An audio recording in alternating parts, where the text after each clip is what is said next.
नमस्कार विद्यार्थी मित्रों, कैसे हो। आपने भाषा सज्जता में लिंग परिवर्तन को समझा। अब इसमें और कुछ आगे बढ़ते हैं।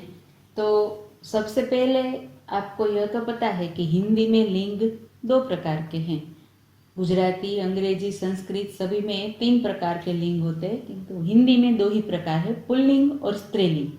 बराबर है। आप कैसे समझेंगे कि पुल्लिंग कौन सा शब्द है? तो जिस पद से पुरुष जाति का बोध हो उसे पुल्लिंग कहते हैं। पुल्लिंग को पहचानेंगे कैसे?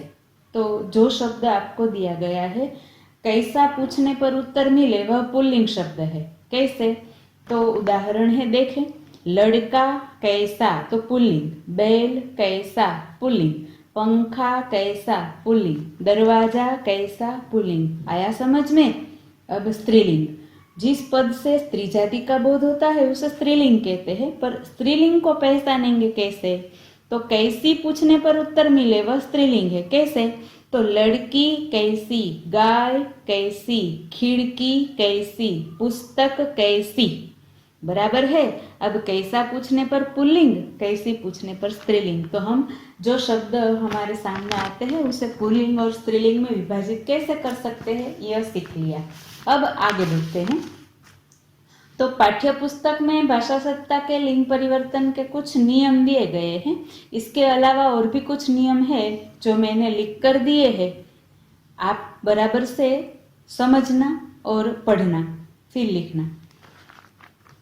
कुछ अकारांत पुल्लिंग शब्दों को आकारांत में बदल दिया जाता है। कैसे? तो शिष्य, शिष्या, सूत, सूता। सिर्फ अकारांत को आकारांत में बदला है तो लिंग परिवर्तन हो गया है। कुछ अकारांत पुल्लिंग शब्दों में इका लगाया जाता है, तब स्त्रीलिंग बनता है। कैसे? तो बालक, बालिका, शिक्षक, शिक्षिका।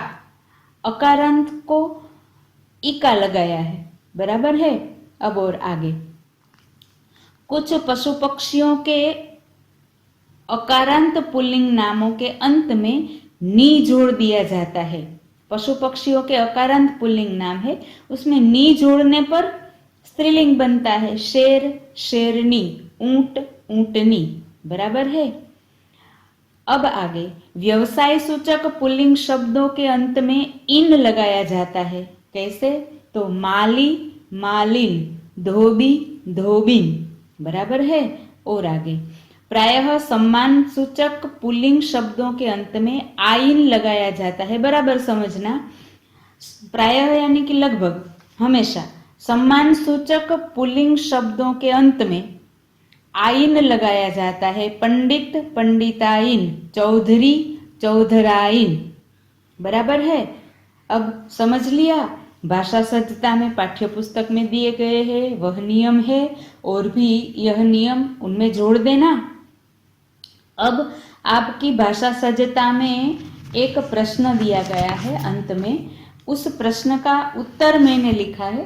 आप अगर आपने अपने आप उत्तर लिखा है तो इसमें से देखकर मिला लेना, अगर कहीं गलत हो तो सुधार लेना। भाषा सज्जता के प्रश्न का उत्तर दिया गया है। जो शब्द का लिंग परिवर्तन करना है वह, कुछ शब्द स्त्रीलिंग है, कुछ पुल्लिंग है। सिर्फ मैंने उसी में प्रश्न और उत्तर लिखे हैं, आप देख लेना, समझ लेना। अब गृह कार्य बराबर समझना। तो भाषा सज्जता आपने लिख लिया, उसके प्रश्न का उत्तर लिख लिया। अब मैंने यह जो 2 पन्ने दिए हैं, वही 2 पन्ने में जो कुछ लिखा है उसी प्रकार से आपको, जहां आपकी भाषा सज्जता, पक्की कापी में भाषा सज्जता पूरा हुआ है, वहीं यह जोड़ देना है। उसके बाद में यही लिख लेना है। समझ में आ गया? भाषा सज्जता जहां आपने पक्की कापी में लिखा है पूरा हुआ है। इसके बाद यह 2 पन्ने जो मैंने फोटो भेजे हैं वह आपको पक्की कापी में लिखना है। यह आपका गृह कार्य है। अब आप इस लिंग परिवर्तन का पुनरावर्तन करते रहिएगा, और कुछ नए शब्द आपको मिले तो उसका लिंग परिवर्तन सीखिएगा। नमस्कार।